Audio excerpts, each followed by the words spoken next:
Pour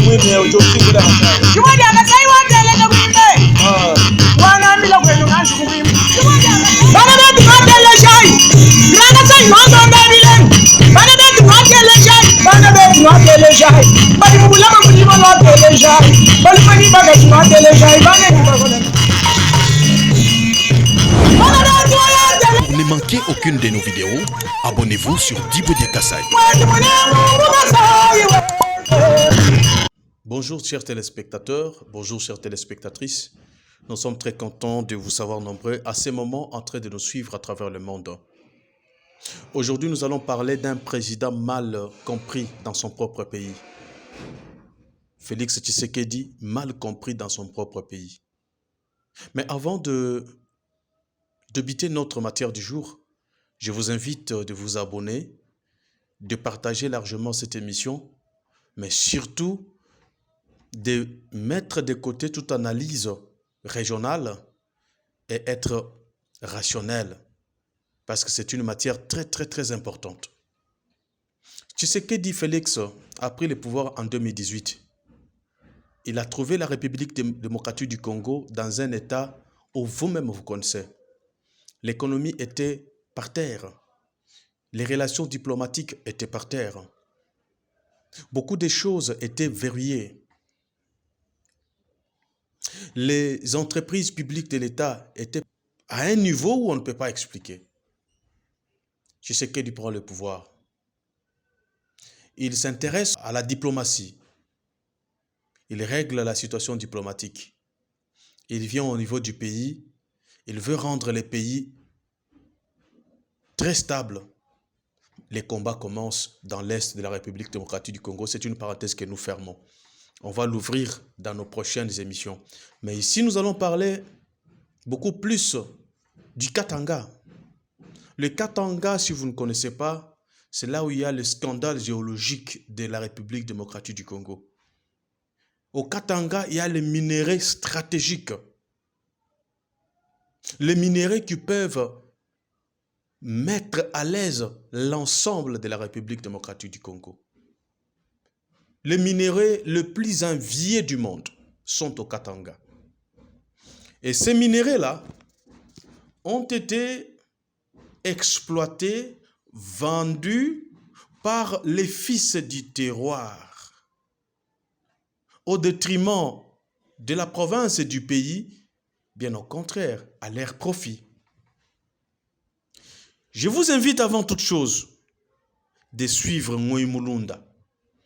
C'est un fils digne du Katanga. Suivez ce qu'il avait dit sur un autre fils du Katanga il y a quelques années. Suivez, on se retrouve après. N'est-ce pas lui qui avait dit que Moïse Katumbi avait vendu le Katanga? C'est Ngoï Mulunda, non? Je donne un exemple clair, parce que moi je pars avec les choses. Le gouverneur Moïse Katumbi arrive, il est reçu, et le président dit avec un jeune entrepreneur comme ça, il faut qu'on puisse promouvoir la classe sociale. On permet au gouverneur Katumbi d'acheter une mine de la Gécamine. Il l'achète à 6 millions de dollars. On permet au gouverneur Katumbi d'acheter une mine de la Gécamine. Il l'achète à 6 millions de dollars. Tenke Fongurume, à 180 collines, pleines de cobalt et de cuivre. Pendant 7 ans d'opération, 18 collines sont parties.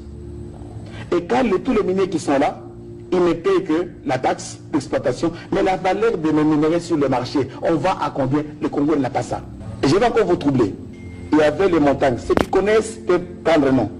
La montagne Katebara, la montagne Sambini, la montagne Goma, la montagne Salade. Ces montagnes-là devaient être exploitées normalement pendant 40 ans. Et 3 ans, ces montagnes-là sont parties. C'est des camions Akuna Matata de Moïse, Abargani, Mouzouri. Ces montagnes n'existent plus. Il n'y a que des trous. Regardez la condition de vie, les gens de Fongourou, eux-mêmes qui sont autour là-bas. On les met avec un petit dispensaire de la honte, avec une petite école, on met l'argent par. Est-ce qu'on peut nous dire à combien on va séminaire? Je crois que vous avez suivi Ngoï Mulunda, ce qu'il a dit. Et c'est déplorable. Déplorable. Quelqu'un qui achète les mines de l'État à 6 millions de dollars américains, au lieu de vous attaquer, aux individus. Bien au contraire, attaquez-vous aux personnes qui se considèrent comme leaders. Ils travaillent pour leur propre compte et les comptes de ceux qui les ont envoyés pour piller la République démocratique du Congo. Chers Congolais, ouvrons les yeux. Cette fois-ci, on doit ouvrir les yeux. Imaginez-vous les minéraux du pays. On les vend comme ça, on les manipule de cette façon-là. Mais dans l'entretemps, il y a les gens qui oublient vite ce qui s'est passé. Ils disent, mais non, tiens, voilà. C'est quoi ça? Tshisekedi, il n'a rien fait. Tshisekedi n'a rien fait. Ah bon? On a vendu ces minéraux-là par les fils du terroir, par les Katangais. Je mets la vidéo de tout ce que je vois comme track sur la route poids lourd à Lubumbashi. C'est catastrophique quand même de voir autant de poids lourds et qui ne bougent pas. Je vais juste conduire et vous allez voir autant combien de tracks il y a sur la route.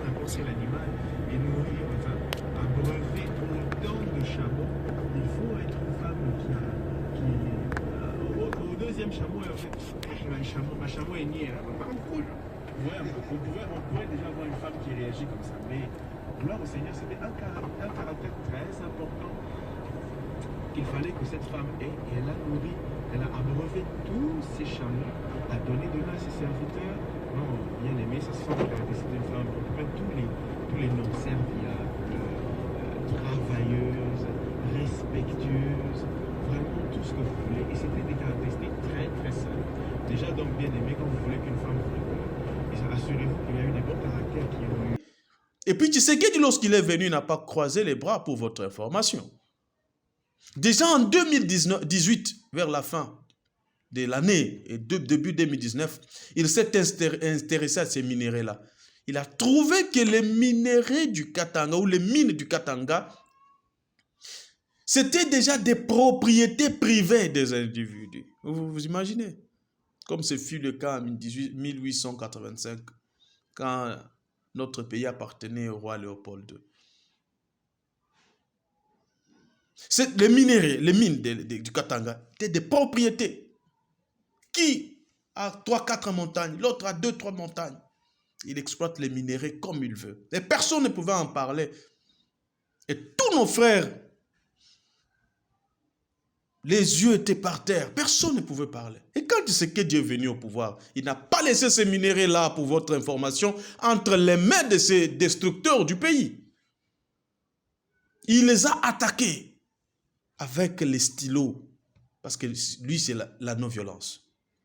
Au jour d'aujourd'hui, nous pouvons quand même applaudir parce qu'il a récupéré une très grande partie des mines du Katanga ou du Congo qui étaient entre les mains des individus. Et ces mines-là sont ou appartiennent à l'État congolais. Mais à partir du moment où il a récupéré ces mines-là, vous pensez réellement que ceux qui vivaient à cause de ces mines-là, aujourd'hui, ils se retrouvent éjectés. Ils peuvent être contents? Non. Et ces gens-là ne sont rien d'autre que des Congolais. Ces Congolais-là maintenant, qui se sont vus en l'air, qui ont vu leur viande arrachée, ils commencent à vous manipuler. Et aujourd'hui, vous vous attaquez à la tribu du chef de l'État. On dirait cette tribu-là est étrangère dans son propre sol ou est responsable de cette destruction qui a débuté il y a plusieurs années.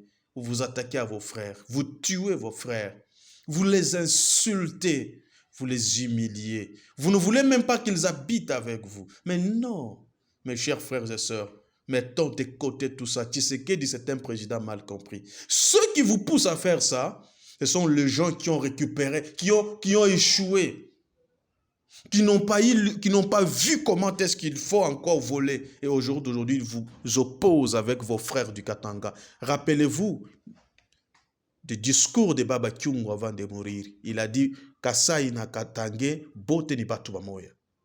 Bote ni batu bamoya. Tunatokea fasi moya. Tuko na nkambo moya, si e bote. Tuko na nkambo moya. N'oubliez pas cela. On nous oppose parce que... Et ces gens-là étaient vos ennemis d'hier. Aujourd'hui, ils se réveillent, ils commencent à envoyer de l'argent dans les petites structures, dans la jeunesse, pour que vous puissiez encore une fois vous opposer, tuer, et ça, là, sera entre les mains de Tshisekedi. Un président mal compris.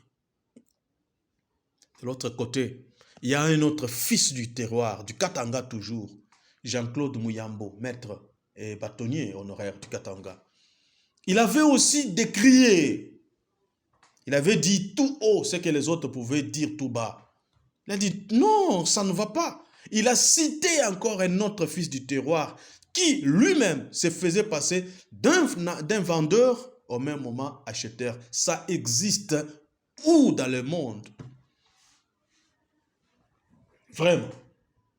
Ça existe où? Vendeur et acheteur. Qu'est-ce que Jean-Claude Muyambo avait dit en son temps? Suivez. Batata, bamama bandeko. Nangaki na betela bino masolo. Ndenge nini bazo iba. Bazo piller na niveau ya Katanga. Eza somo. Bazo iba mingi ta mususu ba ibi tout. Population zéro, rien. Bomoni document on a lango et outil na Jekamine. Eza authentique. Bosi bomona wapi. Yomoko oza vendeur, Yomoko oza acheteur. Ça se passe où? Alors, Oeza mafia moko bien organisée na niveau ya Jekamine ou des individus. Monsieur Albert Yuma Moulimbi, qui représente la Jekamine, avec, qui est président du conseil d'administration, et monsieur Jacques Kamanga, directeur général AI, Bangonde ba vendeur, et entre-temps, Batexilinani, Albert Yuma, ba oxyde ya ba zinc, na ba dérivé nango, na ebite so ba cuivre pe zalaka, na ba or, ba biloko, nyos, et comme yaye. Atabino moko. Est-ce que bomoni est pas normal? Est pas normal ça? Société à l'État. Yo individu. Oteki, yo moko ekomi ayo. Mbongo wana ikende kawapi. Ezo kende wapi. Valandere ni tozo bomamboka. Valandere nini tozo iba la Katanga. Voilà, je crois que vous avez suivi Jean-Claude Muyambo. Et quelqu'un d'autre, lui-même qui a été incriminé, M. Yuma, après avoir tout fait, tout, devant les chroniqueurs de RFI, Alain Foka, il dit qu'on a pris de très mauvaises décisions. On ne pouvait pas vraiment plonger entre les mains des individus qui venaient ici prévaloir qu'ils ont l'argent alors qu'ils n'ont rien. L'État congolais peut vendre 45 milliards de dollars, 45 milliards de dollars. Ces milliards-là sortent du Katanga, 45 milliards. Et le Congo n'en bénéficie qu'un seul milliard. Les autres, c'est pour les comptes des individus qui sont à l'étranger. Mes chers amis. Mes chers amis. Et quand Tshisekedi est venu, il a coupé court à tout ça. Croyez-vous qu'il sera aimé? Chers Congolais du Katanga, réveillez-vous. Ne vous laissez pas manipuler. On peut suivre... cet extrait de cette interview entre Alain Foka et Albert Yuma. Suivez. Comment peut-on expliquer, vous qui êtes président de la Jekamine, la Générale des carrières et des mines du Congo, que l'on ait autant de richesses et qu'il y ait autant de Congolais qui vivent avec moins d'$1 par jour? Je pense que c'est la conséquence de mauvais choix ou d'orientations qui ont été dictées fin des années 90, début 2000, quand, à la suite, effectivement, de l'environnement politico-social que vous connaissez, l'État congolais a été contraint, sous le conseil de ses partenaires multilatéraux et même bilatéraux, de céder la majorité des actifs miniers à des partenaires étrangers, sous l'espoir que ça générerait des revenus, mais arrivé. On a envie de comprendre. Quand vous dites les partenaires multilatéraux et bilatéraux, c'est eux qui décident que le Congo doit céder ses richesses à d'autres. Qui sont ces partenaires multilatéraux? Fin des années 90, vous connaissiez la situation politique et sécuritaire du pays. L'État était financièrement exsangue. Et les entreprises minières aussi du pays étaient techniquement à bout de souffle parce que durant les décennies antérieures, l'État actionnaire, par une certaine boulimie, leur avait privé de ces fonds pour réinvestir, se développer. Et puis elles avaient été toutes contraintes de contribuer aux efforts de guerre d'une façon ou d'une autre. Alors, qui sont ces partenaires multilatéraux? Alors, c'est le FMI, c'est la Banque mondiale. Qui décident de céder vos richesses à des entreprises? Qui conseillent, qui vous disent, vous, État congolais, vous n'avez plus les moyens financiers de maintenir et de développer vos actifs miniers.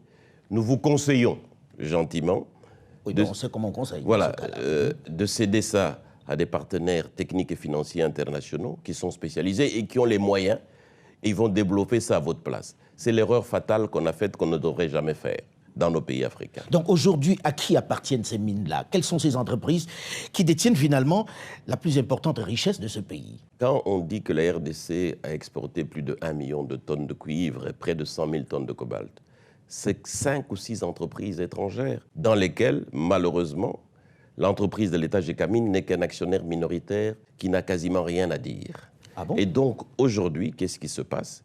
C'est que quand l'État était seul avec son entreprise Gécamine, seul dans le secteur minier, produisait près de 500 000 tonnes par an, et la Gécamine subvenait à près de 70% à tous les besoins budgétaires de l'État. Mais aujourd'hui, avec plus d'1 million de tonnes exportées, ces entreprises ne contribuent même pas à 17% aux revenus de l'État. Pendant 15 ans, 20 ans, alors que nous avions promis des dividendes pour la Gécamine, des impôts pour l'État, pour nous reconstruire, rien n'est venu. Vous savez pourquoi?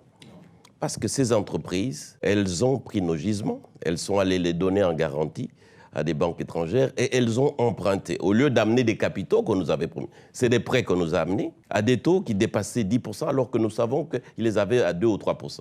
Donc les entreprises à qui on a donné les concessions sont allées gager les mines du Congo. Du Congo. Auprès des banques. Et ont emprunté alors qu'elles devaient amener des capitaux. Je crois que vous êtes choqués. Vous êtes choqués. Les Congolais deviennent spectateurs dans son propre pays. Et quelle est la faute de Tshisekedi? Quelle est la faute de Balouba? Dans 3 ans, il a fait ce qu'il pouvait faire dans 3 ans parce que le pays, les conditions, dans l'état où on l'avait laissé, c'est impossible. Là, il faut l'admettre. Je donne raison à Emmanuel Macron qui a dit qu'on ne peut pas bâtir un pays dans 5 ans. On ne peut pas. On ne peut pas. Si la France, qui est un modèle de la démocratie, une vieille démocratie d'ailleurs, un vieux développement du monde, déclare cela, à combien plus forte raison RDC Congo, que l'on a mis à genoux, ça fait plusieurs années. C'est qu'il prend le pouvoir dans 3 ans. Au jour d'aujourd'hui, la Gécamine a récupéré une grande concession, quelques mines que l'on avait déjà vendues par de main des individus. La Gécamine a récupéré ça. Au jour d'aujourd'hui, Tshisekedi s'est dit non, je ne peux pas quand même laisser mes frères sans traverser facilement de l'autre côté dans d'autres pays. Il relie Kasumbalesa à Sakanya. Toujours dans ces 3 ans-là, il relie Kasumbalesa à Sakanya pour que nos frères puissent bien sûr faciliter ou pour faciliter les commerces. Et est-ce que vous savez une chose? Pendant qu'il se bat, Tshisekedi, que vous comprenez toujours mal, pour les mines du Katanga qu'il a récupérées d'ailleurs, dans l'entretemps, toujours sous le même régime, la MIBA du Kasaï oriental a été mise à genoux. Cette MIBA-là était les poumons du Kasaï. C'était les poumons même du Congo. J'avais dit ça. Sous le même régime, on avait pris encore d'autres concessions minières. On a vendu aux individus. Ils exploitent jusqu'au jour d'aujourd'hui les carrés miniers de la MIBA. Tshisekedi est là. Il pouvait quand même dire que non, je dois commencer par le Kasaï, parce que c'est là que je viens. Je dois commencer par là. Arracher d'abord ces concessions-là et les remettre à la MIBA. Ou, comment débuter pour parler avec ceux qui ont acheté ces concessions-là, de main de personnes qui voulaient la destruction du pays pour que la MIBA récupère. Non, il n'a pas fait ça. Il a d'abord commencé par les Katanga. Et au jour d'aujourd'hui, nos frères du Katanga, c'est vous maintenant qui l'insultez. Je ne dis pas tout le monde, hein. Quelques-uns, je ne dis pas tout le monde, quelques-uns l'insultent. Quelques-uns sont instrumentalisés, suscités pour tuer, pour humilier, pour injurier les Kasaïs. Et la tribu du chef de l'État au Katanga n'est pas à l'aise. Non, mes chers amis. Non, non, c'est pas bien ce que vous faites. Au lieu de vous attaquer aux Kasaïens et à Tshisekedi, attaquez-vous aux personnes qui ont détruit les pays. Ils sont là. Et ces personnes-là circulent actuellement avec les discours à la radio, à la télévision, et ils vous promettent qu'ils vont même prendre les pouvoirs en 2023. Et quand ils vont prendre les pouvoirs, cette fois-ci, c'est pour faire quoi? C'est pour faire quoi? Chers Congolais, on dit toujours chez nous, hein, dans notre hymne national, que debout Congolais, unis par le sort, unis par le sang. Oui, chef, en tant que grand chef coutumier, le véritable chef de groupement Inaikiluba, Jimmy Tapisha. Concernant la situation sociopolitique, Sauti Kanimukonayo, après sortie médiatique, il y a Dominique Mnongo. Okay. Merci beaucoup, qu'il est Mitasema tant que maire légendaire. Vous savez, Bantu, on a provoqué Mambo. Abako vivre problème il répita manonande mieniko mutoto ya Kapunda mutoto ya Inakiluba période il répita ya nonande il y avait un grand problème mu province atuwezi kusuwete leo ile problème ifanini ifike tena bale bantu kuna imba beko nasema mufuku shaba parce que wanakuwa kualabisha province. Non, non. Kupendane ni shevotu, nous sommes des Congolais. Il est ma propos, il est bon à la mouche, c'est parce que bobe na makuta. Il y a des gens mulubumbashi mbeko na teswa abana na makuta ya kusema atajideplacer kutoka mulubumbashi kwenda mu étranger afuchame muli. Mais il a de l'argent. Kama unasema vile ni paske ego na makuta.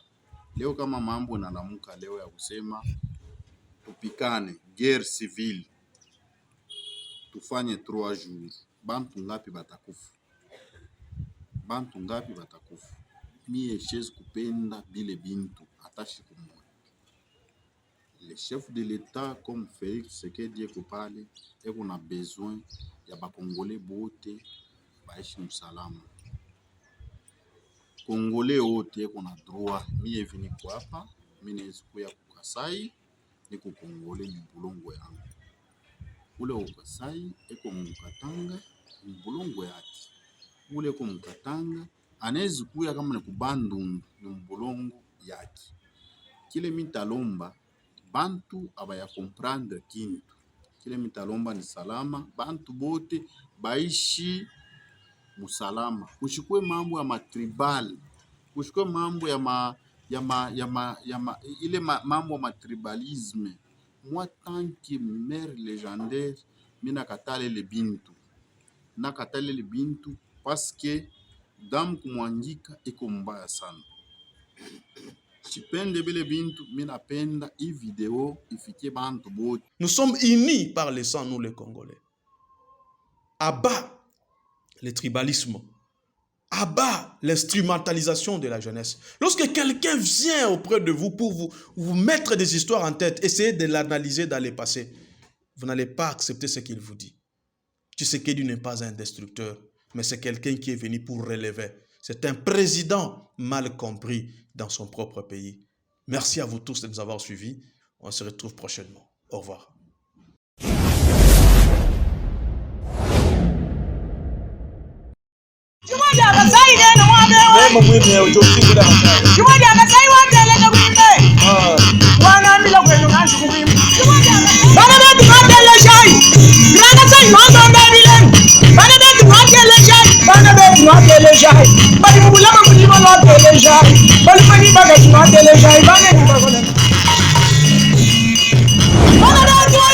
Pour ne manquer aucune de nos vidéos, abonnez-vous sur Djibo Dia Kassaï.